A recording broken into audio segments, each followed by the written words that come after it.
Welcome to Culture Couch Live this week. So we've got Mel, we've got Adam and Woz. How are we, crew? How's everyone going? Very well, thank you, Paul. Excellent, mate. Looks like Woz has got Venice Beach in the background. A nice little mate. shed there. I'm here. I've been out there doing my beach curls and getting some sun this afternoon. Is that Kelly Slater? I can see surfing in the background or not? Not at Venice, mate. Not at Venice. All right, guys, let's go straight into a couple of.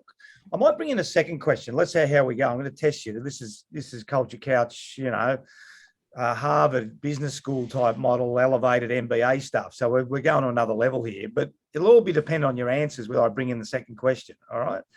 So the question is, should team members give their leaders feedback? This is from Stephen. If so, how can they approach it? All right. So let's stick with that one, and I might throw a curveball in a bit later on. So, you're probably those who've listened to Culture Couch Live a lot would know that you're probably a pretty stern leader, who's been in that situation. So, what was the benefit to you, I guess, of getting that feedback? And Adam, I'll ask you the same question. So you ever think about that as well? Because, again, that gets back to, we would think all team members should give feedback, including the leaders. But as a leader, what was the value of you getting that feedback was? First off, funnily enough, I'm a person who likes feedback. I'm the obviously opposite end of the spectrum to your harmonious green. I like confrontation. I think I'm the type of person which when you give the feedback and you've had the conversation, I can actually quite quickly move on, where I think a lot of other people might sit there and stew on the information. So I learned first off that I prefer it, and ultimately, I'm always on the self-improvement path, whether it's meditation, whether it's exercise, whether it's diet, whether it's, putting myself in the right environment. So the feedback for me was, I enjoyed it and I like it.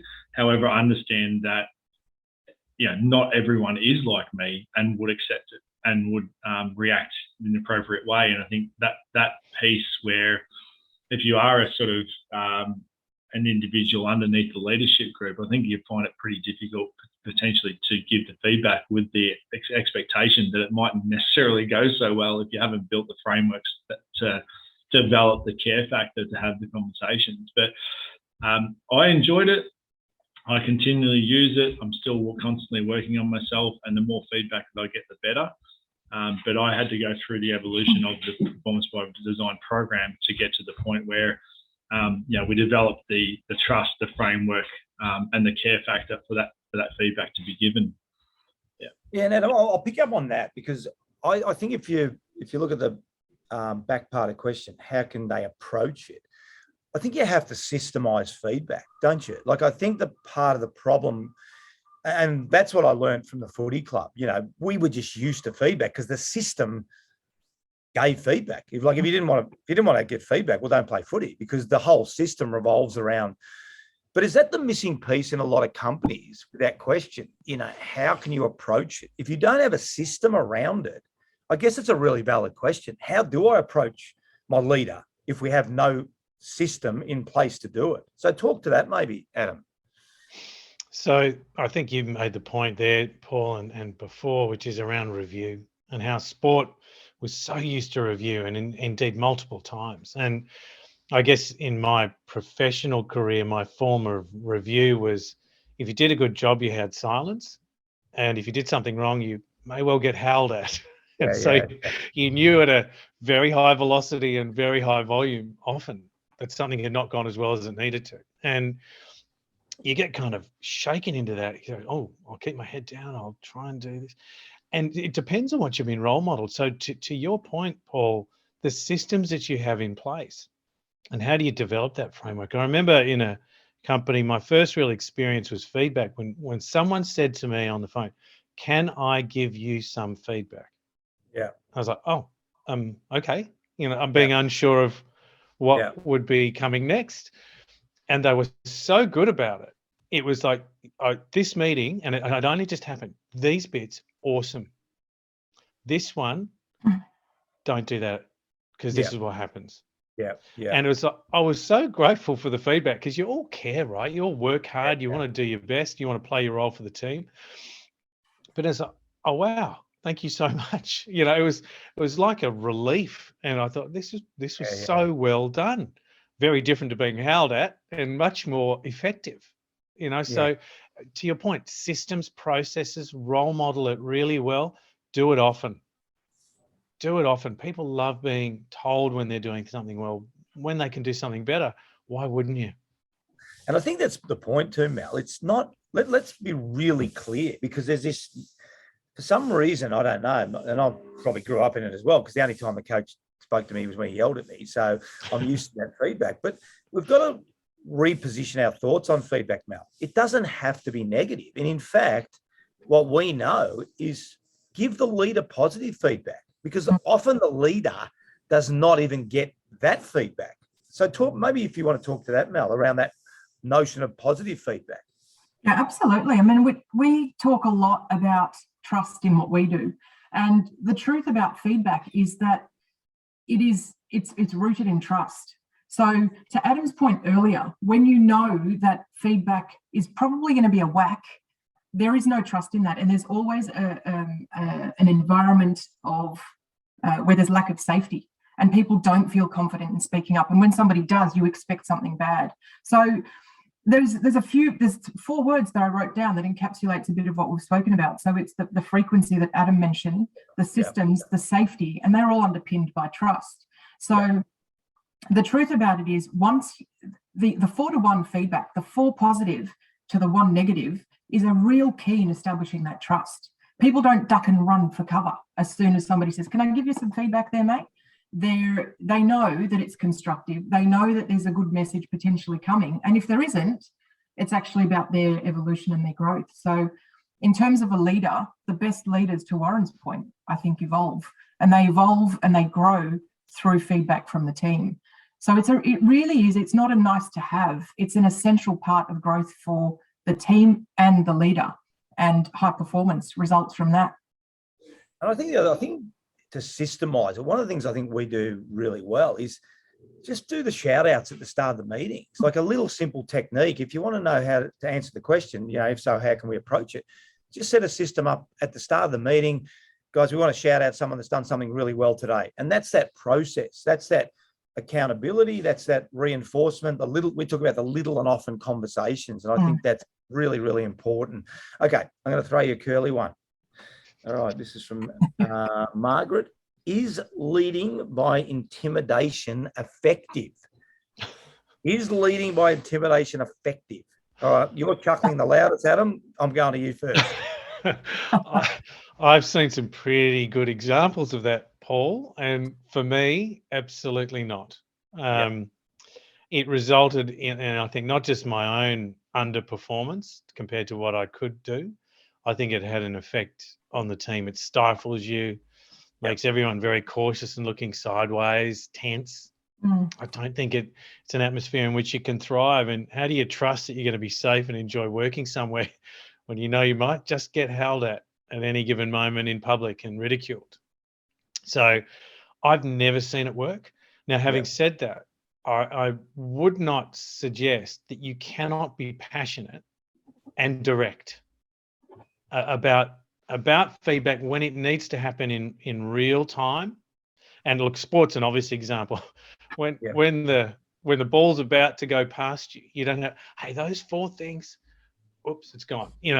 Sometimes you need to cut straight to the chase, and it's awesome, or it's not, and what are you going to do about it? You must fix this. So I think that there can be a place for that.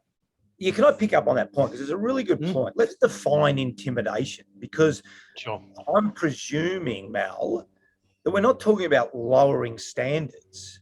And that's Adam's point. So maybe the definition of, and we don't know the definition of the person who asked the questions, definition of it. But let's be clear on what is unacceptable. And what would we consider intimidation and performance by design? That's probably a good way to pick it up, Mel. But what are we talking about there that we think is completely unacceptable? So intimidation in a workplace actually can undermine culture, which is it's at the core of a workplace. Culture is what brings out the best performance in individuals. And when intimidation is introduced, often that doesn't bring out the best in individuals. So the perception from the leader is that being intimidated, to your question, being intimidating is actually going to scare people into doing their best. Now, that's something that nobody's ever said. You can't scare people into high performance. It's actually about motivating people and bringing them to the task and encouraging them and supporting them in that. So intimidation is actually on the other side of all of those things. A leader may feel more powerful by introducing intimidating tactics, but it's not the way that you garner trust and respect within a workplace. And that's the simple truth about intimidation. So it can look like a tool that can be used effectively by leaders, but when you look at the team, intimidation is very often the complete opposite and counterproductive. Yeah, it's interesting, Mel. I agree with that. It's a good point. It's like, what is non-intimidation look like? It's probably a better way to look at it. It's almost like, what do we see as a good leader? And we've probably discussed this, 20 times on Culture Couch Live. But I think if you look at a good leader, you can suddenly work out what intimidation isn't. So this is what we want people to do. So maybe run through that, just to wrap it up. What is good leadership? And that will probably answer the question that intimidation just doesn't work, because good leadership is. I'll add this to start off with, so I'll answer that question. But I think it's amazing how leadership's evolved in such, I would suggest, a short space of time. Because, you and I come from sport, right? And all we grew up with was intimidating leadership. Like there was no Paul Roos, when I was playing football. Like the only way to get the best out of someone, according to all the coaches that they have had in sport, was to bloody yell as loud as you can, even when things were going well, but pick someone up for something even minute and throw them under the bus in front of everyone. And that made you almost scared to make a wrong outcome because or to do something wrong on the field because you're worried about getting berated. But actually, it's a self-fulfilling prophecy. And this is not just in sport, it's actually in work, because if you're intimidated and making a mistake, you're just going to make more mistakes. Yeah, exactly. So I think that's self-talk, isn't it? It's the power of the word, isn't it? Yeah, I remember when I was playing footy. You're getting sacked. You do this, you're getting sacked. So what happens? I do it. It's like, because the power of the word's really strong, isn't it? It's powerful. So I had to learn a lot because, again, you're only as good a leader as what and you're only good as an individual or in life in general based on all of the foundations that you've been bestowed along your journey as an individual, whether that's coaching, whether that's your mother, your father, or whatever role models you have in your life. And that's, unfortunately, that's for a lot of leaders out there, that's all they've got as a basis to determine how they should be. But my evolution is actually spending more time and understanding the individual personally, who they are. So getting to that level of relationship that allows us to understand each other at a deeper level, but then spend more time actually understanding how I can help them get the best out of the job that they're performing, rather than saying do this or else. Because a lot of times companies aren't necessarily good at training people either, or giving them the tools to be successful. So how do you not know that the person even knows what they're doing? Sometimes you probably don't. So asking more questions, spending more time listening, and then working on how you can support the person based on those answers, I think is probably one of the most great. That's a great answer. But you pointed, and what does work mean? Does it work? Will you get a result? Yeah, every now and then you'll get a result because someone will be scared out of their brain and they'll go and do something. But over time, I think we all agree that it just doesn't work. So we want leaders that are empathetic, that build really good relationships, that ask great questions, that take feedback. I want to get better because I care about their, so all those things. So hopefully, well, how'd you guys go? Did you pass the Paul Roos NBA test of 2 questions? I'm going to give you a tick. So there's some good feedback. Well done, Mel. Well done, Adam. Well done, Woz. Good feedback. Good positive feedback. You guys are outstanding. And that is Culture Couch Live. We'll see you all next week.